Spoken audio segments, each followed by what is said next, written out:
Hello बच्चों, आज twelfth accountancy का जो पेपर हुआ है बहुत ही शानदार पेपर आया था बेटा। और ये जो पेपर आया था, इस पेपर में अगर कोई बच्चा अच्छे से पढ़ा है तो वो 100 आउट ऑफ 100 मार्क्स ला सकता था।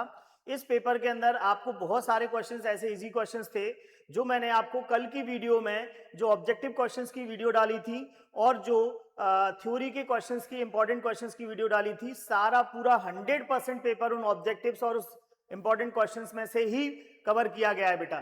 तो आज हम देखो यहाँ पर हम इस पेपर की आंसर की करते हैं, जो ऑब्जेक्टिव क्वेश्चंस जो आए हैं उनकी क्या क्या आंसर्स रहते हैं, तो आप अपने आंसर्स को मैच कर सकते हो यहाँ पर। चलिए स्टार्ट करते हैं बेटा। सेट डी हमने यहाँ पर लिया हुआ है, सेट डी। तो सभी सेट में क्वेश्चन सारे सेम रहते हैं, बस आगे पीछे हो जाते हैं। तो यहाँ पर हमें सेट डी के क्वेश्चंस को कर रहे हैं हम। तो देखो क्या है इसमें, बहुत ही शानदार पेपर आया है इस बार एमपी बोर्ड का। चलिए फर्स्ट है fill in the blank. All the partners are collectively called as. सभी पार्टनर्स कलेक्टिवली क्या कहलाते हैं? तो सभी पार्टनर्स कलेक्टिवली क्या कहलाते हैं बेटा? सभी पार्टनर्स कलेक्टिवली फर्म कहलाते हैं। क्या कहलाते हैं? फर्म। सभी पार्टनर्स को हम फर्म कहते हैं, तो इसका आंसर होगा फर्म।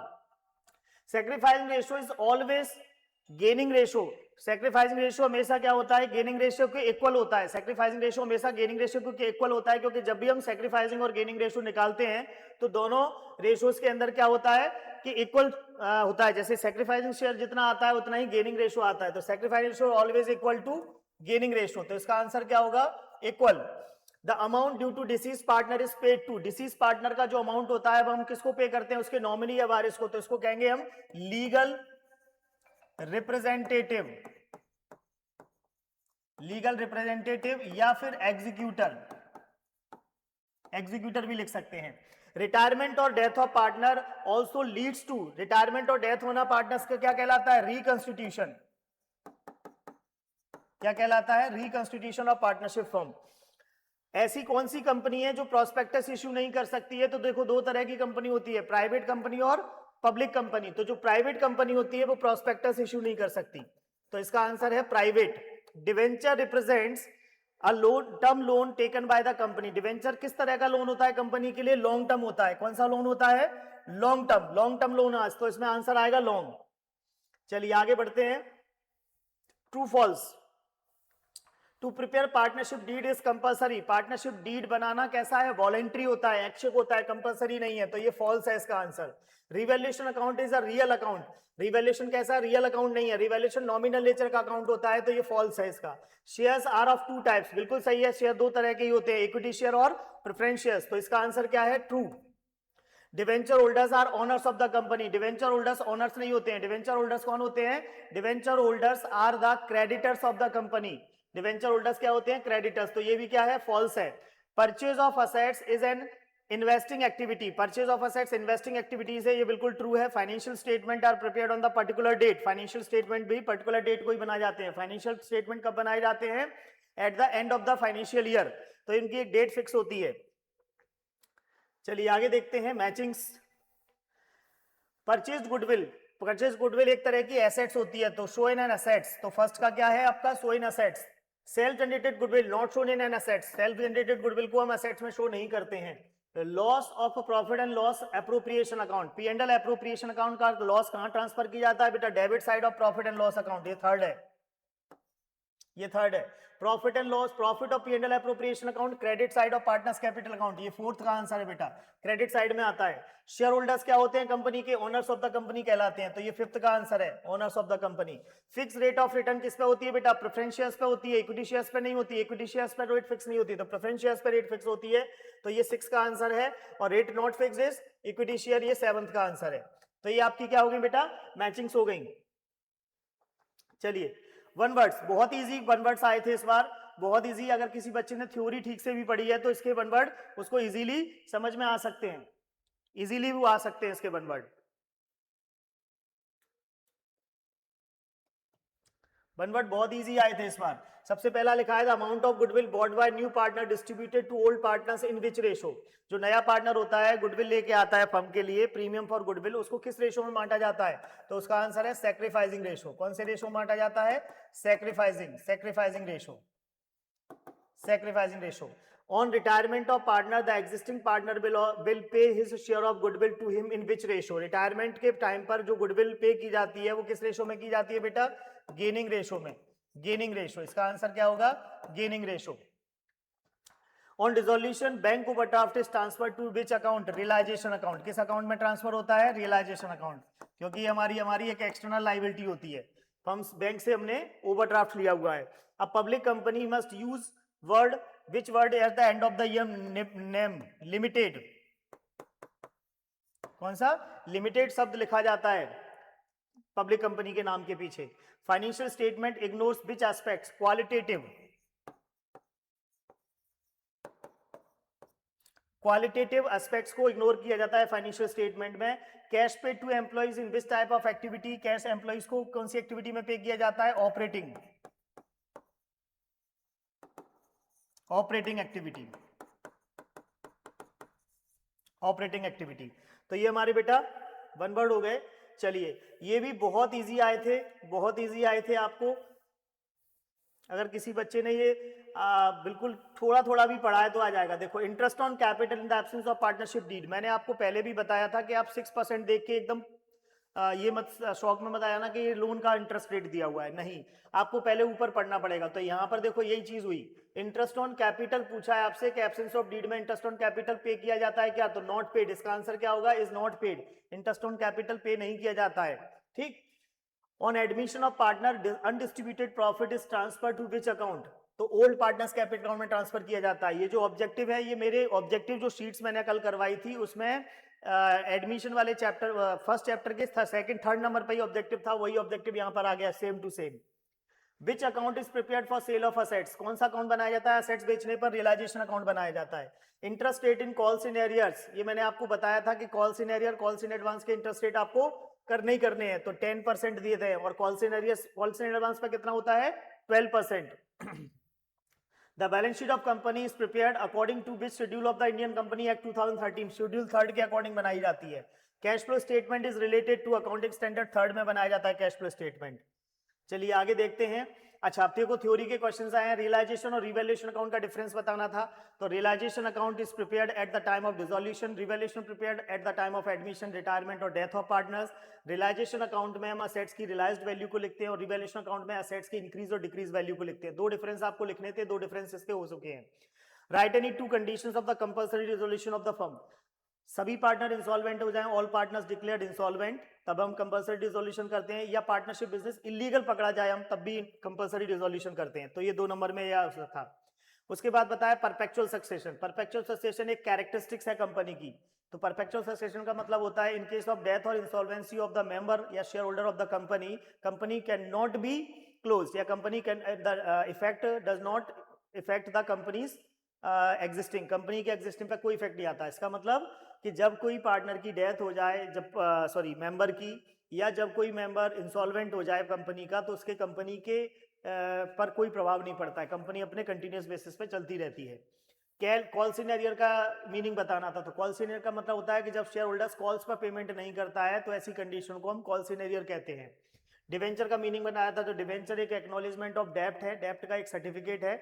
जो कंपनी किसी भी पर्सन से पैसा उधार लेती है तो उसको एक डिवेंचर सर्टिफिकेट देती है, जिससे ये श्योर होता है कि उसने इतना पैसा लोन के रूप में लिया है और एक लॉन्ग टर्म डेप्ट के रूप में माना जाता है. डिवेंचर होल्डर को इंटरेस्ट पे किया जाता है. डिवेंचर होल्डर कंपनी के क्रेडिटर्स कहलाते हैं. इसका मीनिंग में आप लिख सकते थे. कंसीडरेशन अदर देन कैश का मतलब होता है जब कंपनी को कोई असेट्स परचेज करनी हो और असेट्स के बदले में क्या देना हो, डिवेंचर देती है, तो उसे बोलते हैं कंसीडरेशन अदर देन कैश. चलिए आगे देखते हैं. फाइनेंशियल स्टेटमेंट की 2 कैरेक्टरिस्टिक्स आपको बतानी थी. लिमिटेशंस ऑफ फाइनेंशियल स्टेटमेंट बताना था. तो ये बहुत ही सिंपल थे. अकाउंटिंग रेशो के objective, benefits of accounting ratio. चलिए इस न्यूमेरिकल को यहाँ पर हम देखते हैं. इस न्यूमेरिकल में आपसे पूछा है find out the current ratio. तो करंट रेशो का फॉर्मूला होता है current assets upon current liabilities. यहाँ पर आपको करंट असेट्स में दिया हुआ है स्टॉक, ये करंट असेट्स में दिया है, और कैश करंट असेट्स में दिया है. दोनों को अगर हम ऐड करते हैं तो 3 लाख रुपीज की आपकी हो गई करंट असेट्स. और करंट लायबिलिटीज में आपको बोला है ओवरड्राफ्ट और एक्सपेंसेस, तो ये हो गए 3 लाख रुपीज के दोनों. तो इसका जो आंसर होगा बेटा आएगा 1:1. जिसका आंसर 1:1 आया उसका करेक्ट आंसर है 1:1 आएगा. इसके और मैं आपको एक और क्वेश्चन दिया है find out the gross profit ratio. तो ग्रॉस प्रॉफिट रेशो का फॉर्मूला होता है gross profit upon net sales into 100, net sales into 100। अब देखिए ग्रॉस प्रॉफिट यहां पर क्या दिया हुआ है हमें, ग्रॉस प्रॉफिट नहीं दिया, सीओजीएस दिया है, सीओजीएस दिया है तो आप क्या करोगे, सीओजीएस माइनस करोगे रिवेन्यू में से। तो ग्रॉस प्रॉफिट निकालने के लिए क्या करते हैं हम, रिवेन्यू माइनस सीओजीएस। तो रिवेन्यू आपको कितना दिया हुआ है, रिवेन्यू आपको दिया है 1 लाख रुपीस का और सीओजीएस दिया है 65,000। तो 35,000 का आपका क्या आ गया, ग्रॉस प्रॉफिट आ गया। तो 35,000 डिवाइडेड बाय 1 लाख इंटू 100। जब आप इसको सॉल्व करोगे तो 2 जीरो से कैंसिल, 2 जीरो, 3 जीरो से 3 जीरो कैंसिल, 35% इसका आंसर आ गया बेटा। कितना आ गया, 35%। तो 35% इसका करेक्ट आंसर है। चलिए अगला देखते हैं, कैश फ्लो स्टेटमेंट का मीनिंग बताया था, फाइनेंशियल एक्टिविटीज क्या होती हैं ये पूछा था आपसे, पार्टनरशिप डीड क्या होता है, देखो बहुत इजी क्वेश्चन पूछ लिया था। अब आपसे पूछा है कि Apoorva withdraw 3,000 at the end of each month, क्या पूछा है, end of the each month पूछा है। तो एंड ऑफ ईच मंथ में हम क्या लगाते हैं, 5.5 एवरेज टाइम लगाते हैं। 3,000 कर रहा है ड्राइंग, तो इंटरेस्ट ऑन ड्राइंग आपसे पूछा है, इंटरेस्ट ऑन ड्राइंग का फॉर्मूला लगाएंगे, interest on drawing is equal to total drawing कितनी हो रही है यहाँ पर 3,000 मल्टीप्लाई बाय 12 मल्टीप्लाई रेट दिया है 9% का और टाइम लेंगे हम 5.5 अपॉन 12 का, 36,000 इंटू 9 अपॉन 100 मल्टीप्लाई, इस पॉइंट को हटाओ तो यहाँ जीरो बढ़ जाएगा, 55 अपॉन 120, जीरो से जीरो, 3 जीरो से 3 जीरो कैंसिल कर दिया, 12 से 12 3 जा 36, ये आ गया 3 इंटू 9 मल्टीप्लाई 55, 27 मल्टीप्लाई 55, 27 मल्टीप्लाई 55 कर लो बेटा, 27 मल्टीप्लाई 55,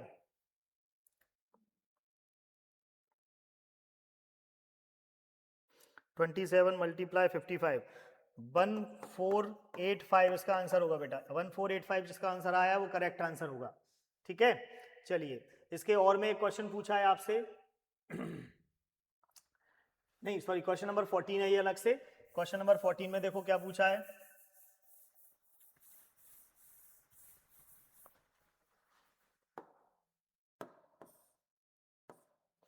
क्वेश्चन नंबर 14 में पूछा है एवीआर पार्टनर्स हैं, फर्म शेयरिंग रेशो है 5:3 का। तो इनका ओल्ड रेशो कितना दिया है बेटा, ओल्ड रेशो दिया है 5:3। They decided to debentures distribute profit, future profit in equal ratio, find out the sacrificing ratio. उनका फ्यूचर रेशो क्या बोला है, मतलब न्यू रेशो क्या बोला है बेटा, इक्वल बोला है।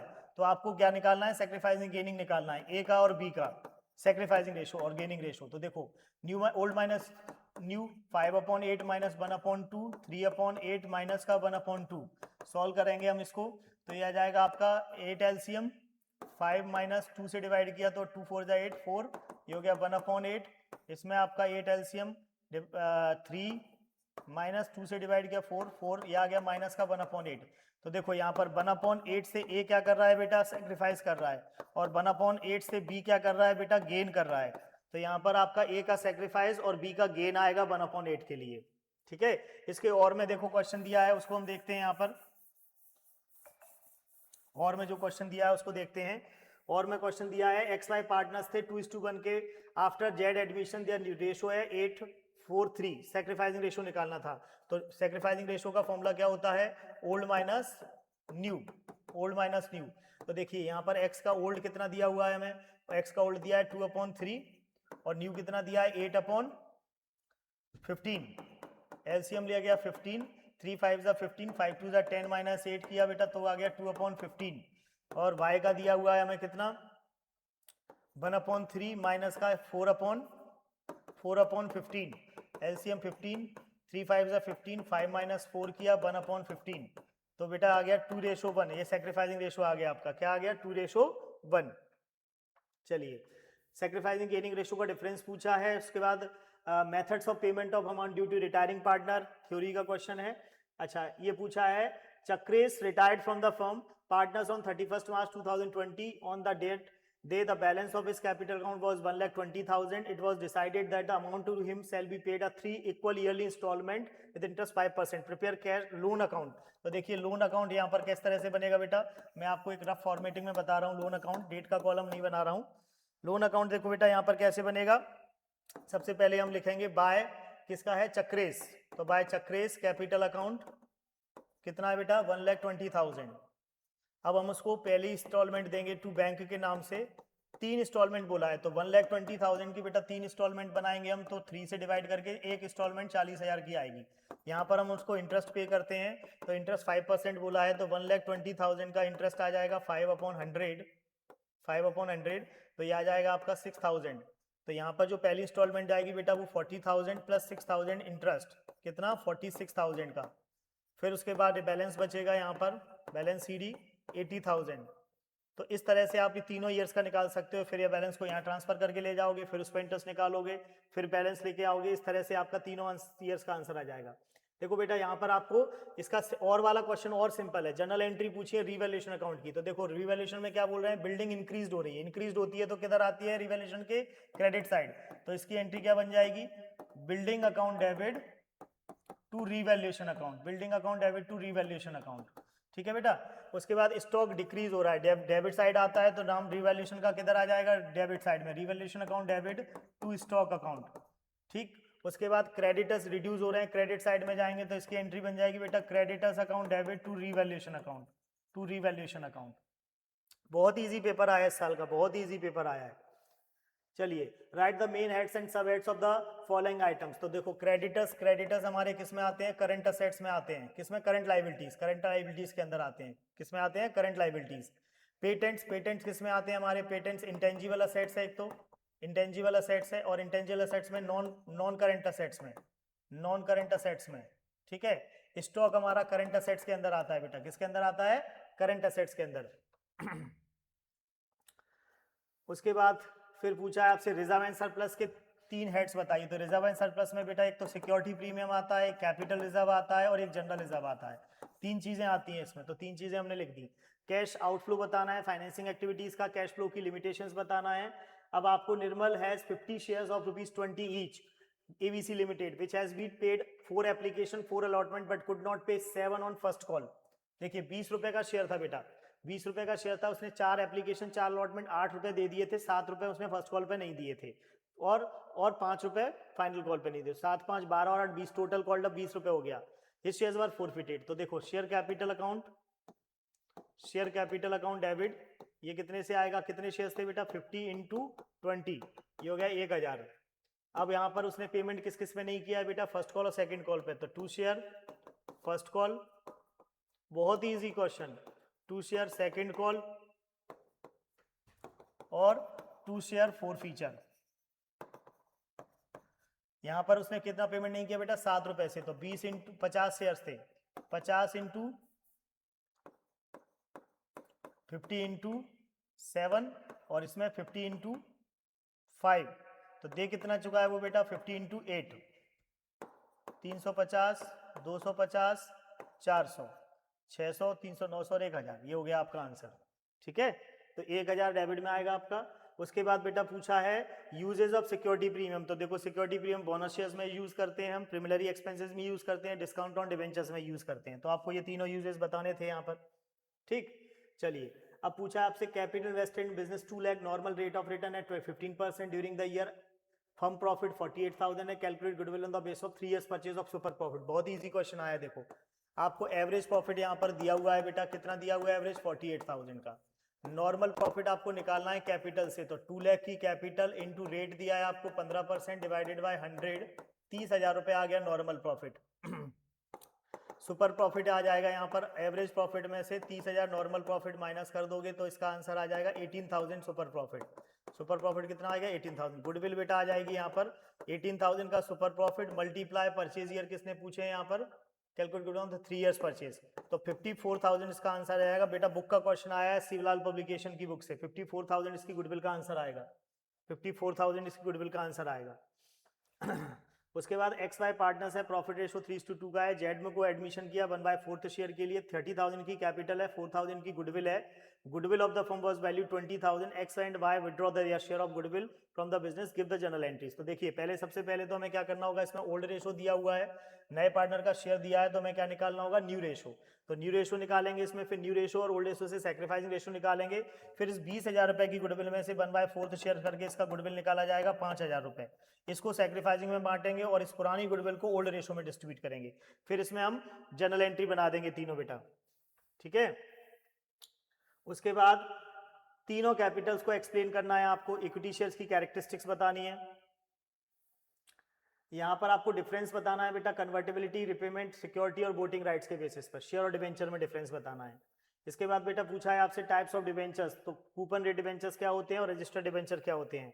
देखो ये बहुत इजी क्वेश्चन आया है कि एब्सेंस ऑफ डीड के केस में हमारे क्या रूल्स अप्लाई होते हैं, तो प्रॉफिट एंड लॉस कैसे डिस्ट्रीब्यूट होता है बेटा, इक्वली डिस्ट्रीब्यूट होता है। रेम्यूनरेशन पार्टनर्स को कैसे दिया जाएगा बेटा, रेम्यूनरेशन नहीं दिया जाएगा, नॉट पेड, ठीक है। इंटरेस्ट ऑन लोन कितना दिया जाएगा, 6% per annum. Interest on drawing not charged, not charged, not charged. ये बहुत इजी क्वेश्चन आया था बेटा देखो।